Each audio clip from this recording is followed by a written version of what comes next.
never made it, but I know what it takes. I'm motivated by a mix of emotion. Got my statement, and I'm reading it slow so I can understand it fully. Appreciate my standing, go out of this world and right on time. Oh, never in my life have I seen the sky light up like this. I'm far away from Earth and I wanna know if you exist. Mission control, do you read me? Send me my coordinates lately. Mission control, am I drifting? Tie me to someone who will love me, yeah. Wait, I think I'll last a bit longer. Find another. Welcome everyone. Welcome everyone. Welcome everyone to another Ref Brandon and the Todd family YouTube video. Wherever you are, whatever you may be doing, thank you so much for making Ref Brandon and the Todd family a part of your day. We always greatly appreciate it. I thought about doing another installment of Fed Up Friday this week, but I decided to put that off until maybe next week, maybe later on. I decided last night that I was going to do another preseason prediction for a college football team as we inch ever so much closer to the start of the 2022 college football season. And today I'm going to talk about the only team that should matter to anybody. If you don't like this team, you just have bad taste in collegiate sports. Yes, I'm talking about my Clemson Tigers. And the reason why I'm doing my prediction on Clemson is because on Wednesday, I was reading one of them social media pages that just basically talks all about collegiate sports. And it was somebody giving their preseason prediction for Clemson, and it had Clemson going 12-0. Now, of course, obviously as a Clemson fan, I want Clemson to go 12-0, but that's just something you don't see a lot of. Not to say that it can't happen, and not to say that it can't happen this year, but most years, even the national championship winner, whoever it is, has a loss because it's just so hard to go undefeated. But also what caught my attention as I was reading that was they had their score predictions for every game. And it had 5 games Clemson's going to play that are going to be one-possession games. And those 5 games were Wake Forest, NC State, Notre Dame, Miami, and South Carolina. Now, I'm going to run down Clemson's schedule really quickly and tell you who they're going to play when, and then I will tell you the 5 games they had predicted to be within one score. Of those 5, which game is, according to them, going to be the closest.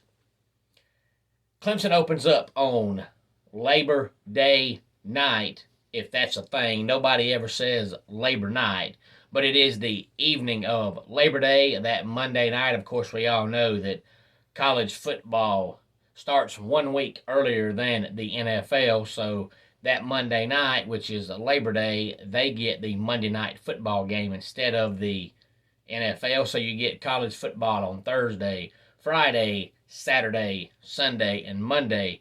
In week number 1, Clemson plays on Labor Day night against Georgia Tech, which, speaking of Georgia Tech, in my opinion, I think Jeff Collins will be fired by about week number 7 this season. Now, they may let him finish out the season, but I think by week 7, they're pretty much going to tell him, we're firing you. Either you can leave now or you can finish out the season, but you're gone.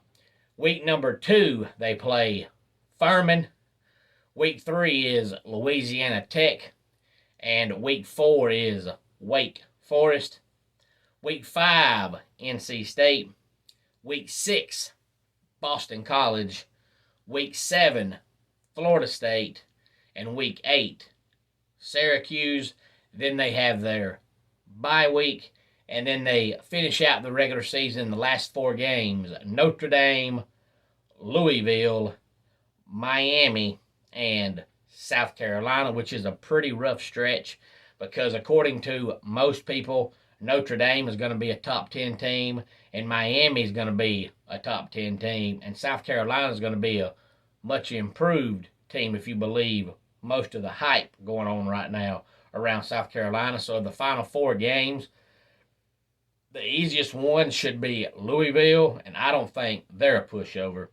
But on to the article that I was reading as far as Clemson having 5 one-possession games, and that was Wake Forest, NC State, Notre Dame, Miami, and South Carolina.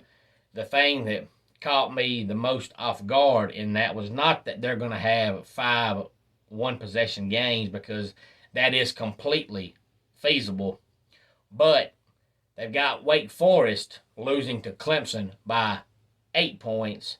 They've got NC State and Notre Dame losing to Clemson by 7 points.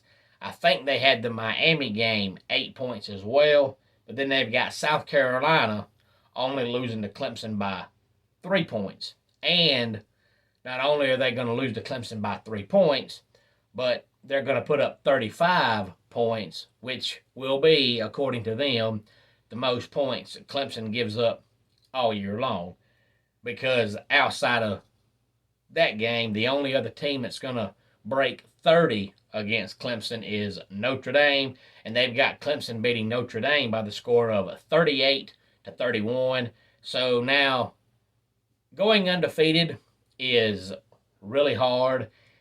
Is it possible for Clemson to go undefeated? Yes. Is it feasible for them to go undefeated? Yes. But just by looking at past history, history tells you that more than likely they're going to lose a game somewhere, and I think they will. I think they'll go 11-1, which is still an exceptionally good season. But a gun to my head right now, I would say their loss will be NC State, only because I think everybody knows by now how high I am on NC State's quarterback, Devin Leary. But if you go back and look at the game last year, NC State won the game in overtime, but I believe, if I'm not mistaken, NC State had 40-something first downs in that game, and Clemson had 13. That's pitiful. If that happens again, where NC State has that many more first downs than Clemson, NC State will beat them again, and it probably won't go to overtime this year. But they had a Devin Leary in 3rd and long all game long. But every time he got in 3rd and long, he would always somehow, some way, find a way to get the first down, which is what makes him so good. But time of possession in that game wasn't even close. I want to say it was NC State, almost 41 minutes to Clemson's 19. So NC State and Devin Leary just controlled the game from start to finish. The game really shouldn't have been as close as it was. So if I had to pick right now which game Clemson would lose, it would be NC State. But Wake Forest is possible. Notre Dame is possible. Miami is possible. I don't think South Carolina is possible. I don't think South Carolina is going to be as good as everybody else thinks they're going to be. I'm not as high on them as most people are, but it just caught me off guard that Wake Forest is ranked, NC State's ranked, Notre Dame is ranked, Miami is ranked, and they're all going to be one-possession games, but the closest game on the schedule is South Carolina, and they're going to put up the most points.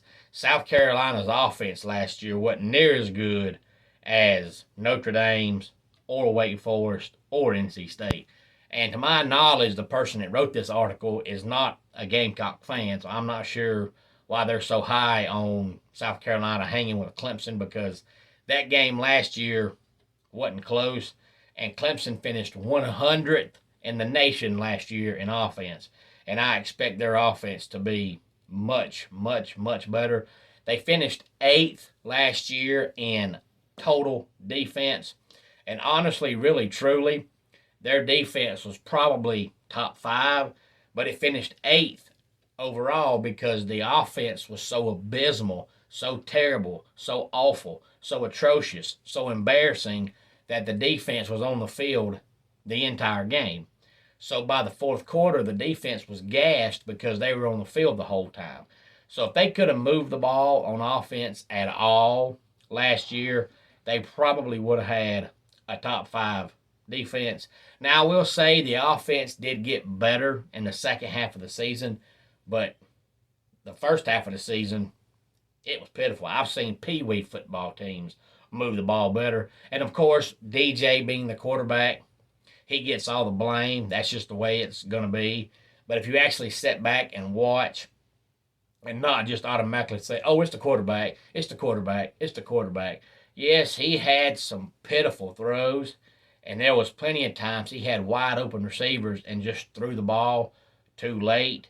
But if you look at Clemson's offense last year as a whole, there was many a times he had wide open receivers and he hit them right in the chest and they would just drop it. The offensive line didn't block. The running game was extremely, extremely inconsistent.